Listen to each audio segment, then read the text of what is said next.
Numerous articles have been published on how stress or illness affect our psychological well-being. But Dr. John Demartini, a leading opinion on human behavior, published an article recently called How Our Perceptions Affect Our Wellness or Illness. There is a connection, he says, between the mind and the body. Well, to discuss, here he is with me in studio. Dr. Demartini, you say from 39 years of research, you've discovered that a person's physiology reveals a person's psychology. How so? Well, every individual lives by a set of priorities, a set of values, things that are most important to least important. And everything they're doing is attempting to fulfill what's most important to them, most meaningful to them. Anytime they perceive something that challenges their values, challenges what they're looking for, they create what is called a sympathetic response, a fight or flight mechanism, a resistance. That part of our nervous system, the sympathetic nervous system, creates change in physiology.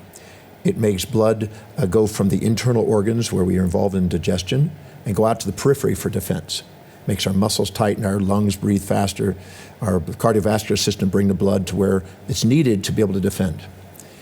Anytime we perceive things that support our highest values, we end up going into the parasympathetic nervous system and go in towards rest and relaxation and digestion. And the blood now goes into the internal organs and relaxes all the muscles. So if we go really extreme into one direction or the other, we create symptoms in the body that we can identify as illness. And they're feedback mechanisms to our mind to let us know that our perceptions are more challenging than supportive, or more supportive than challenging, but not balanced. But we know that maximum growth and development demands both support and challenge. If we're over-supported, we become juvenilely dependent. If we're overly challenged, we become precociously independent. But if we can perceive both, our physiology goes into wellness, and we end up growing, and we have just enough eustress, not distress, to continually to innovate and create and adapt to changing environments. So we must have a combination of both, and when we do, and when we perceive it that way, we have the most resilience, adaptability, and we have the greatest wellness. But anytime we're perceiving one extreme or the other, our body creates symptoms classified as illness.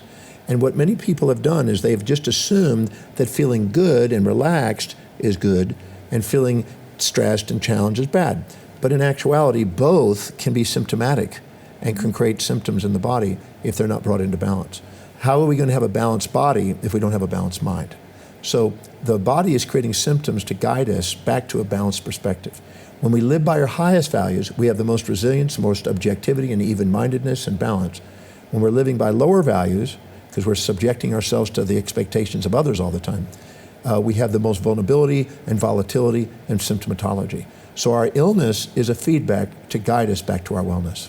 That's fascinating, but a lot to digest. Yes. Medical doctors focus on curing illnesses. How important is this research when it comes to prevention?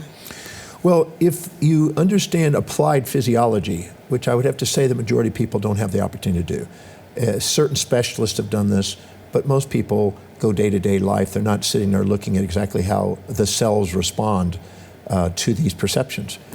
But if we apply physiology and we study each individual cell, at the cell level, your perceptions are causing what they call epigenetic changes and regulations of the genes and expression in the cells. So our cells are responding to perceptions second by second. And if our perceptions are imbalanced, down at the cell level, the same thing occurs. Just as our body, when we're under a stress and a challenge to our values, and we create a sympathetic response and want to defend, at the cell level, the same thing occurs. All the nutrients and materials from the inside the cell go from the nucleus all the way out to the outside periphery of the cell to defend the cell. And whenever we get into relaxation and we feel that we're supported, the cell goes into mitosis and starts growing again. So the cell is doing the same thing as the body, and each illness is an expression of the applied physiology of the cell. So every cell is responding to those perceptions. The combination of all of our emotions and perceptions are causing those changes in the cells, and the collection of those responses we've labeled as illness. So that the normal response is we don't want to learn all that. We just want a quick pill for every ill. We want a quick fix. But the reality is that if we listen subtly to our body and actually learn about applied physiology and how the cells work, it can give us a cue way ahead that we can prevent illness with, instead of waiting and ignoring the signals and not balancing out our perceptions and consistently creating illness until eventually we have to go and do more drastic measures. It's wiser to do prevention. An ounce of prevention is much better than a pound of cure, as they say. It's wiser to learn the subtleties of your body and the perceptions and learn how to balance our mind to help our cells have less stress and have eustress, not distress, if we want to prevent ourselves from having major illnesses. I'm thankful that we have the medical profession and other professions and healthcare systems that help us in those crises. But ultimately, if we empower ourselves and educate ourselves and learn how to listen to our physiology, we can do a lot to prevent many illnesses. Basically, what I gather from what you're saying is that this could also be a very specialized field, to be able to ascertain at a cellular level what is wrong with you. Yes. And it's not only up to medical practitioners that deal with the symptoms or deals with the issue when it's maybe even a bit too late. Well, most people don't listen to illness until it's stopping them from their life. And so what they're doing is they're not paying attention. It's like anything else. Many people wait till their car breaks down before they do anything instead of actually doing maintenance and repair and listening to the subtle cues and look and inspecting. If we take the time to analyze or analogize our body and our car, we realize that if we were to pay close attention to every detail and what the signals from the car is doing, we will know how to prevent major breakdowns. But we don't. We wait until a crisis occurs. Well, there are health professionals there for the crisis, but there is a growing number of integrative health specialists and preventive health specialists and people that are looking at mind-body relationships today that are trying to educate people in preventing that. Because people are gradually interested. There's a small percentage, but there's a growing percentage of people that say, hey, I want to learn about my own physiology and take command. And this is wise.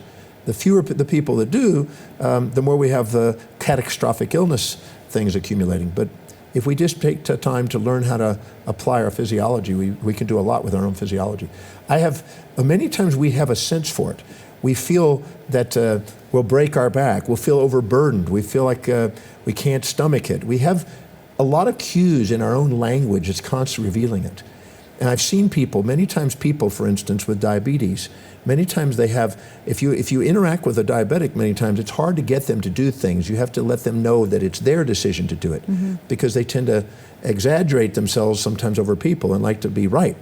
And that behavior raises blood sugar, and it makes the blood sugar go up. So a person over here on the other side that's a hypoglycemic many times minimizes themselves to other people, and their physiology is showing how their personality is.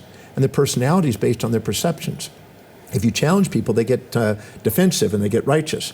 If you support somebody, they get humbled and they're appreciative.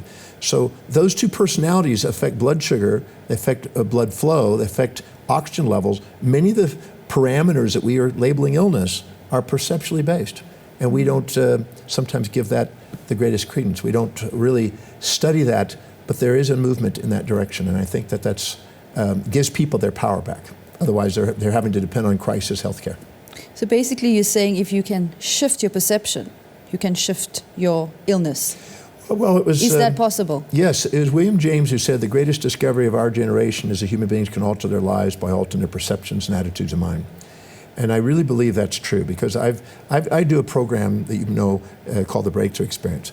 And every weekend I train people on how to take whatever happens in their life and see it on the way, not in the way. Because if they can see it on the way, they're grateful. And gratitude is one great healer. Gratitude opens the heart to love, and love and gratitude do a lot for helping bodies heal. But when they're not seeing that and they see things in the way and they're going to fight or flight or going to avoidance and in either extreme, when you're highly infatuated or highly resentful, you create symptoms. We've all been in a situation where we've been highly infatuated with somebody and feel our heart rate and we can feel our physiology changes, or really resentful and see our physiology changes. Both of these physiological changes are really evident. But if we go and go after that infatuation, we eventually discover there's downsides.